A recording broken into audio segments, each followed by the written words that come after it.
Amid the rolling hills of rural Wisconsin, where the land breathes with quiet rhythm, stands a structure shaped not by fashion, but by philosophy. This is Taliesin, the home, workshop, and spiritual haven of Frank Lloyd Wright. At its heart lies the Taliesin Studio, built in 1911, a laboratory for architectural ideas that would revolutionize the 20th century. More than a workplace, it was a sanctuary of thought, invention, and reinvention. Taliesin rises from the driftless area of Wisconsin, a region untouched by glaciers, defined by soft hills and limestone outcrops. It's not a coincidence. Wright chose this place not only for its beauty, but for its personal history. These were the lands of his maternal family, the Lloyd Joneses, Unitarian thinkers and farmers. Here in 1911, after a scandalous personal upheaval and departure from Oak Park, Wright sought to begin anew, on his own terms, close to nature and far from societal judgment. Taliesin was born as an act of independence, and at its center he built the studio where his architectural revolution would take form. Following his departure from Chicago and his partnership at Adler and Sullivan, Wright sought refuge and freedom. Taliesin was his self-commissioned manifesto, a home and studio built for love, for art, and for a new architectural language.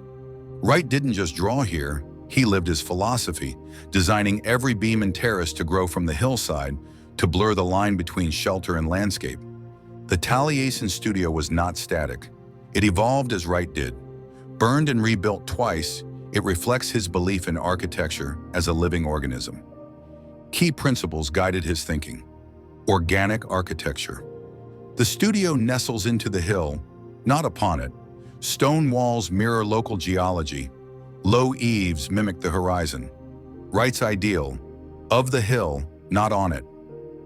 The studio as workshop. Wright designed it for making, not for display. Light floods from large, clear-story windows. Drafting tables line the walls. Materials are raw and expressive. Spatial flow. Spaces are intimate yet open. Circulation follows natural curves, with no rigid symmetry, mirroring the flow of thought itself. Material truth. Limestone from the site, hand-hewn wood, exposed beams. Materials were not hidden or disguised, but celebrated in their honesty. The studio was handcrafted like one of Wright's drawings, precise yet poetic. The drafting room. A rectangular workspace lined with deep-set windows and warm wood surfaces. Light moves across the space with time. Wright believed in designing for the day's rhythm. Wright's desk and archive. His own workspace faced the landscape, not the room, emphasizing reflection over oversight. Here, designs like falling water and the Guggenheim Museum would begin. Details and proportion. Built-in shelving, hidden ventilation, and layered textures expressed the harmony Wright championed. Nothing was arbitrary. Everything followed a unified rhythm, connected to life. Just steps away from his residence, Wright could move fluidly between family, studio, and nature. The architecture fostered creative immersion.